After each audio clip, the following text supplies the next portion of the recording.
Հավանաբար տեսած կլինեք Նիկոլ Փաշինյանի հիացական ժպիտը Էրդողանի կողքին կանգնած ու նրա ավելի արդար խաղաղություն հնարավոր է գիրքը բառացի կրծքին սեղմած, այդ պատկերը ինձ զգացողություն առաջացրեց ձեր մոտ։ Եթե դու ուրախ ես, որ հանդիպել ես Էրդողանի հետ, բայց Էրդողանը իր սրտի մեջ ուրիշ բան է մտածում։ Երբեք ու երբեք մենք այդ ցեղասպանությունը մեր ճակատից պետք է չջնջենք։ Մեր ճակատին գրված է հետի։ Երեք ասում է 1 միլիոն մարդ 15 թվականին, որ զոհվել են, եթե մնային մինչև հիմա, ինչքան կլներ հայ ժողովուրդը, ինչքան կլներ, հետի կարելի է ուրանալ, չէ կարելի է ուրանալ, ես իմ երեխին ոնց ուրանամ, իմ երեխեն, որ ընձի ուրանում է, ուրեմն սրբապղծություն է։ Այդ թուրքը դա փաթաթում էլ ինչ պետք է անես, կարաս ուրիշ բան մտածես, 1000 անգամ ներողություն, եթե ես թուրք եմ, դու թուրք ես, մենք իրար փաթենք, ով պետք է նեղանա, ոչ մեկը, մենակ հայերը, չէ։ Այդպես մենք ենք նեղանում թուրքերից, թուրքը դա փաթաթվում։ Էրդողանը գրգել էր իրան, երևի սիրում է, էլի։ Ես զզվանք ապրեցի այդ պահը,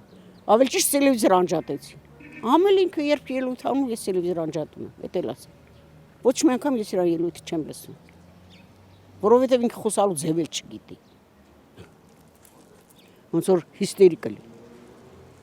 շարժումները ինքը ջերմը պատճում է, բա ասում եմ, չէ։ Երևի թուրքի վաստակայում։ Դե ասում եմ, ինքը թուրքերի հետ է, հայերի հետ չի։ Ինքը հարգում է թուրքերի, ոչ թե հայերի։ Կստենտի այդ գիրքը չպիտի վերստեմ։ Դա ոնց որ ասած, կնոջ հատկությունները, որ կնոջ ուզում են սիրաշահել վարդ են տալիս, ծաղիկ են տալիս, կամ դա սիրաշահում է։ Ոյ մամա ջան, մի ասա էլի, այ հենց էդ է էլի, իրա ոնց որ բրոնյա ժիլետնա դա իրա բրոնյա ժիլետնա, բայց չի օգնի, Փաշինյանի նման գալու են գնան, բայց երկիրս մնալու է, ժողովուրդն ծաղկելու է, գալու է ուժը, հավատա գալու է, ու ես գիտեմ այդ ուժով է, գալու է, թող ինքը պատրաստվի,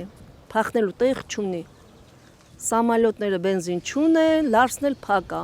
մնաց բորդյուրին, բա ախպերս, գնաց